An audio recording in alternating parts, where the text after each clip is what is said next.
K-리커머스 시장이 굉장히 확장이 됐다. 공제되는 중고 물품이 확대가 된다. 이렇다면 굉장히 절세가 되겠죠.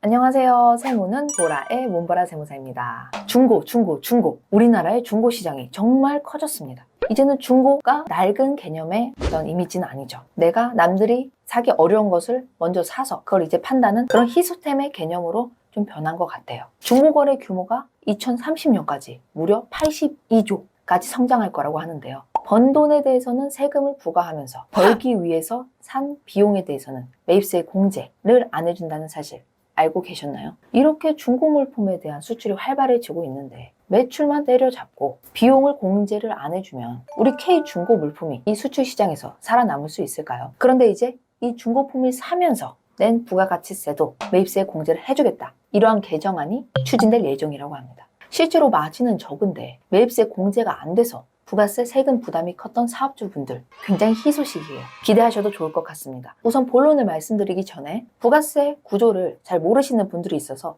제가 간단하게 설명을 해드릴게요. 부가가치세란 우리가 창출된 부가가치에 대해서 10%의 세율이 붙는 거거든요. 보통 내가 매출이 200만 원이라고 가정을 했을 때 그 매출 200만 원에 대한 10%, 20만 원은 세금을 납부하는 게 아니고 그 매출세액에 사업과 관련된 비용을 썼다면 비용에 대한 적격 증빙, 즉 세금 계산서, 신용카드, 현금영수증 같이 적격 증빙을 받은 경우에 그 비용을 공제한 금액의 10%를 부가세를 납부하게 됩니다. 즉 매출이 200만 원이라고 했을 때 매입이 100만 원, 200에서 100을 뺀 100만 원에 대해서 10%, 10만 원에 대해서 우리는 부가가치세 납부를 하고 있죠. 근데 만약에 이 매입하는 부분에 있어서 내가 과세사업자와 거래를 하지 않거나 아니면 개인과 거래를 하는 경우는 적격증빙 받을 수가 없잖아요. 세금계산서를 발급을 하실 수도 없을 거고 현금영수증이나 신용카드 전표를 발급받을 수 없을 거고 그런 경우에는 매입세 공제를 받지 못하고 결국은 매출에 대한 과세만 일어나는 거예요. 그렇기 때문에 적격증빙 굉장히 중요하잖아요. 그런데 이걸 상대방에서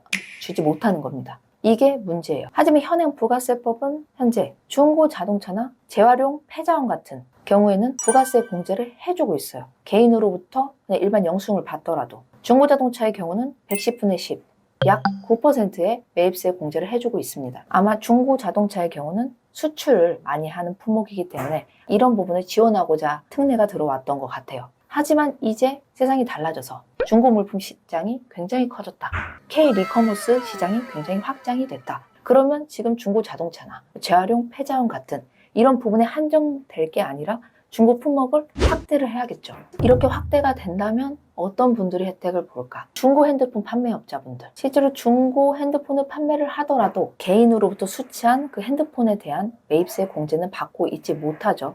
개인으로부터 수취를 했기 때문에. 중고 가전제품업자. 실제로 음식점이나 카페를 하시는 분들 중에 큰 고가의 장비나 커피 머신 같은 경우 중고로 구입을 했을 때 개인으로부터 구입한 장비는 부가세 공제를 못 받고 있습니다. 하지만 공제되는 중고 물품이 확대가 된다. 이렇다면 굉장히 세금적으로 절세가 되겠죠. 현재 중고 물품을 개인에게 샀을 경우 계속 말씀드렸던 것처럼 개인으로부터는 세금계산서나 다른 적격증빙을 수취할 수가 없기 때문에 지금 매입세 공제를 못 받고 있는 시점입니다. 수출 중고품에 대해서 좀 추가적으로 더 말씀을 들어보면 현행 부가세법은 과세사업자가 일반적인 수출을 할 경우에 일정 요건만 충족하면 그 매출세액에 0의 세율을 적용해서 0세율을 적용해 줍니다. 즉 과세는 되되 세율이 0이기 때문에 실질적으로 매출에 대한 세금은 없는 거죠. 하지만 이 중고 물품에 대해서는 현재는 0세율을 적용시켜주지 않아요. 그렇다면 중고 물품 업자분들이 일반 수출업자보다 훨씬 영세할 텐데 세 부담은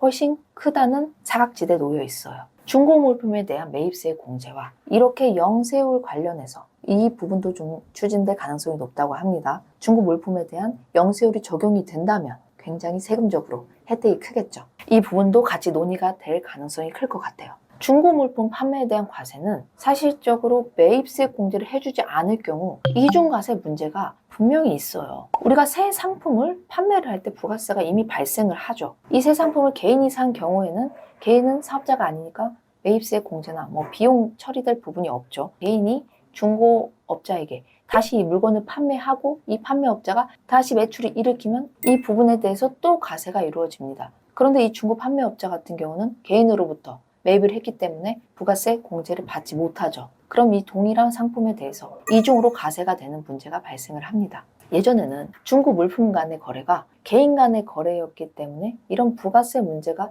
발생할 일이 별로 없었어요. 하지만 이제는 이 중고 물품 간의 거래에서 사업자들이 들어오고 있기 때문에 이 이중과세 문제가 발생을 하고 있거든요. 이를 해결하기 위해서는 중고 물품에 대해서 개인으로부터 매입을 하더라도 공제를 해주는 게 필요하다. 세법은 이렇게 매번 바뀌어서 어렵고 복잡하고 굉장히 잡다하게 느껴집니다. 그래도 정말 우리랑 가까운 법이 아닌가요? 문화가 변하고 산업이 변하고 어떤 삶의 스타일이 변할 때 세법도 이렇게 즉각적으로 변하잖아요. 이런 법은 없는 것 같아요. 뭔가 재밌지 않으세요? 이게 세법만의 매력이다. 아무쪼록 중고물품에 대한 명세율이 적용이 되고 중고물품에 대한 매입세 공제가 가능해지는 개정안이 빨리 나오길 바라면서 실제 개정안이 나왔을 때 다시 한 번 더 영상 촬영을 통해서 어떻게 공제를 받을 수 있는지 제가 차근차근 설명을 해드리겠습니다. 이상으로 세무는 보라의 문보라 세무사였습니다.